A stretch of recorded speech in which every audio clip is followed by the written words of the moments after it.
Di dunia ini, banyak sekali jenis-jenis pekerjaan yang tentunya memiliki banyak resiko, bahkan tingkat kecelakaan yang tinggi. Tak terkecuali juga pada pekerja wisata, terutama wisata-wisata yang memiliki tingkat adrenalin yang tinggi, yang tentunya tidak hanya mengancam pengunjung dan wisatawan, tetapi juga pekerjanya itu sendiri. Dunia pariwisata saat ini menghadirkan banyak sekali wahana-wahana yang tentunya memicu adrenalin, seolah menantang keberanian kita sebagai pelancong dan penikmat untuk bisa melakukan hal tersebut. Sebut saja seperti Flying Fox, para layang, bungee jumping, panjat tebing, dan jembatan gantung. Sudah tahu tentang wahana tersebut?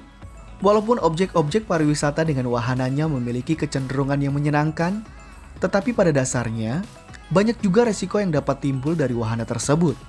Mengingat, hal itu dilakukan di tempat-tempat yang memiliki ketinggian yang cukup ekstrim, di mana hal itu dapat menyebabkan penikmat atau wisatawan, bahkan pekerja di tempat tersebut menjadi cedera atau bahkan buruknya sampai meninggal dunia. Hal ini bisa saja terjadi apabila pengelola wisata kurang dan tidak paham tentang penerapan keselamatan kerja. Di video ini, Anda akan belajar banyak mengenai apa saja bahaya, resiko, dan manajemen resiko yang terjadi, bahkan apabila Anda seorang pekerja wisata ketinggian. Karena sebagai pekerja di tempat ketinggian, perlu adanya pelatihan khusus yang lebih detail apabila Anda ingin melakukan pekerjaan di tempat ketinggian. Tujuan penting dari video ini nantinya adalah bagi Anda penikmat atau bahkan pekerja di ketinggian, Anda akan dapat mengidentifikasi jenis-jenis wisata ketinggian seperti apa dan bagaimana. Mengidentifikasi aspek-aspek yang dapat mengurangi kecelakaan dan penyakit akibat kerja di ketinggian. Persiapan yang harus disiapkan sebelum melakukan pekerjaan sesuai dengan Permenaker nomor 9 tahun 2016. Kemudian pengenalan dan juga cara menginspeksi jenis-jenis alat pelindung jatuh. Oleh karena itu, saksikan dan cermati baik-baik video ini agar Anda memahami dan mengidentifikasi edukasi pencegahan agar wisata ketinggian yang Anda geluti berjalan dengan aman. Perlu dicermati, kebijakan penerapan keselamatan kesehatan bertujuan menciptakan budaya K3 di tempat kerja dalam rangka mencegah atau mengurangi kecelakaan dan penyakit kerja dengan melibatkan aspek perusahaan atau pengelola wisata, tenaga kerja, kondisi lingkungan kerja, peralatan atau mesin, hingga alat pelindung diri. Hal itu senada dengan ketentuan dalam Undang-Undang Nomor 13 Tahun 2003 tentang Ketenagakerjaan, di mana setiap perusahaan wajib melaksanakan upaya keselamatan dan kesehatan bekerja dengan penerapan sebagai berikut. Membuat kebijakan K3,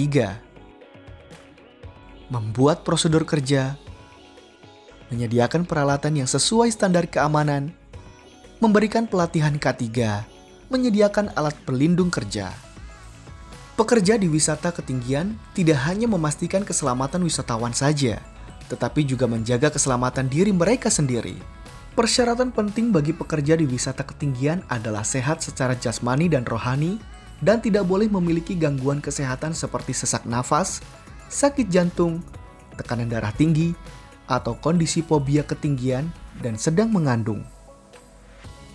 Tidak hanya sehat secara jasmani dan rohani, pekerja juga harus mampu menjalankan prosedur kerja aman di ketinggian, memiliki kompetensi, tepat dalam teknik dan pengawasan, pengamanan tempat kerja, dan kesigapan, juga tanggap darurat harus dipahami oleh setiap pekerja sebelum memulai pekerjaan.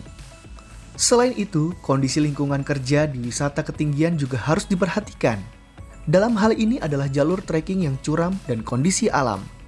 Maka dari itu, pekerja harus memastikan keadaan lingkungan berkaitan dengan akses aman untuk dilalui.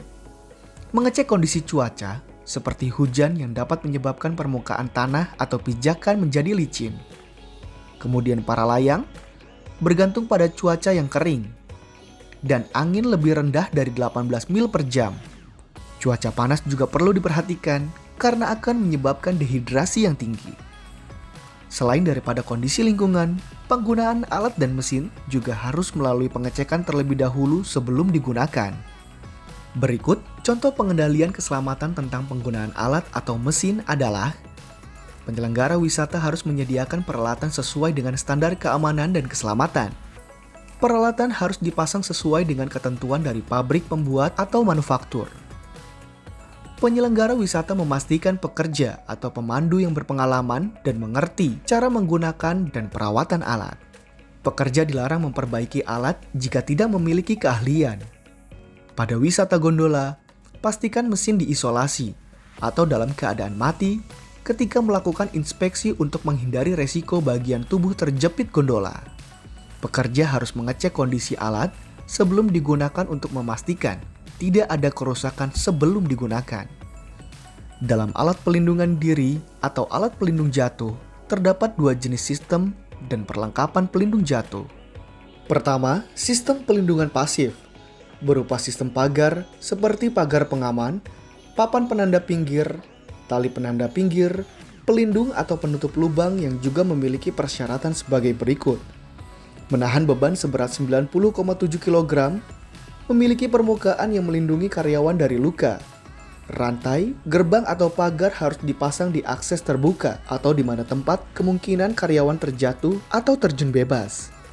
Lebar lantai pijakan seluas 1,8 meter difasilitasi lubang sistem penahan jatuh pekerja. Kemudian selain juga pagar, tentunya diperlukan jaring pengaman atau jaring manusia atau jaring material.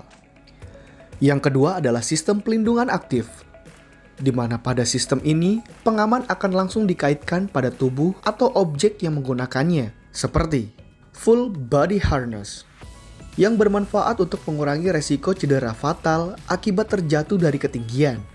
Didesain untuk melindungi seluruh tubuh pekerja sehingga lebih aman saat bekerja di ketinggian dan dilengkapi dering yang terletak di bagian belakang dan dapat dipasang ke lanyard, lifeline, dan komponen lain yang kompatibel dengan body harness. Shock absorber atau peredam kejut yang didesain untuk menyerap energi kinetik dan mengurangi tekanan yang timbul akibat terjatuh, dirancang untuk menyatu dengan lanyard dan meningkatkan panjang lanyard hingga 1,2 meter ketika menerima beban 100 kg dan jatuh dari ketinggian 1,8 meter. Lanyard atau tali pengikat untuk menahan guncangan apabila pekerja terjatuh bebas dapat digunakan juga untuk membatasi guncangan saat jatuh bebas dengan panjang maksimum 1,2 meter. Posisi lanyard selalu di antara anchor point dan body harness. Anchor point yang terpasang pada lifeline dan lanyard harus kuat, stabil, dan lokasinya sudah sesuai. Setidaknya anchor point harus mampu menahan beban sampai 363 kg atau setara dengan 4 kali berat pekerja. Bahkan akan lebih baik lagi bila mampu menahan sampai 2,5 ton. Fall arrestor atau rope grab digunakan bila pekerja membutuhkan perpindahan tempat atau bergerak secara vertikal. Alat ini akan secara mekanik akan mencengkram lifeline apabila pekerja tiba-tiba terjatuh. Lifeline merupakan tali fleksibel yang terbuat dari serat kawat atau anyaman, biasanya dikaitkan pada anchor point dengan daya kekuatan tarik minimum 2,75 ton atau setara dengan diameter tali 60 mm. Self-retracting lifeline, alat yang akan menarik dan memanjangkan lifeline secara otomatis, bahkan mengunci apabila terjadi tarikan secara tiba-tiba yang disebabkan oleh pekerja yang terjatuh. Alat-alat ini harus dimaintain secara berkala, setidaknya setiap 6 bulan sekali oleh petugas yang berwenang, yang didokumentasikan dan terus diupdate. Wajib untuk terus melakukan inspeksi secara visual setiap kali ingin menggunakan alat pelindung jatuh, seperti halnya berikut yang perlu diinspeksi. Inspeksi harness. Webbing. Harus selalu dilakukan pemeriksaan dengan memegang webbing tersebut. Drings atau back pants. Pengecekan untuk mengetahui apakah ada keretakan, bengkok, atau bahkan berkarat. Buckle atau gesper diperiksa untuk mendeteksi kerusakan seperti retak, bengkok, berkarat, dan tidak dapat mengunci dengan sempurna. Snap, periksa cermati kelainan, retak, karat di permukaan hook dan matanya agar tidak bengkok atau berubah. Web lanyard Inspeksi dimulai dari lengkungan lanyard ke pipa. Perhatikan setiap sisi dari web lanyard. Rope lanyard diperiksa dari ujung ke ujung dan lihatlah apakah ada tanda-tanda terkikis atau fiber yang terpotong. Inspeksi self-retracting lifeline. Periksa permukaan lifeline. Pastikan lifeline terpasang kuat pada anchor point. Tidak ada kerusakan retak atau kelainan. Periksa kekuatan daya tariknya. Jangan gunakan lifeline jika kekuatan daya tarik lifeline saat terjadi guncangan atau tarikan tidak maksimal atau tidak fleksibel. Lifeline harus diperiksa secara teratur untuk mendeteksi adanya tanda-tanda kerusakan seperti bagian tali yang menjadi renggang, retak, koyak, berserabut, atau rusak pada jahitannya.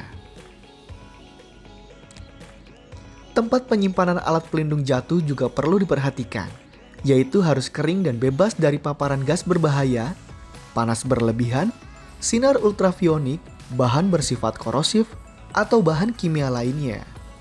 Dan itulah beberapa ketentuan yang perlu diperhatikan oleh Anda apabila menjadi seorang pekerja di tempat ketinggian, utamanya pada objek wisata ketinggian dengan berbagai wahana yang ada. Pelatihan dan juga tentunya pengalaman akan sangat membantu Anda dalam mengatasi apapun resiko yang terjadi dan timbul saat Anda bertugas. Terima kasih sudah menyimak dengan baik video ini. Dan semoga video ini dapat membantu Anda dalam melakukan tugas sebagai pekerja di tempat ketinggian.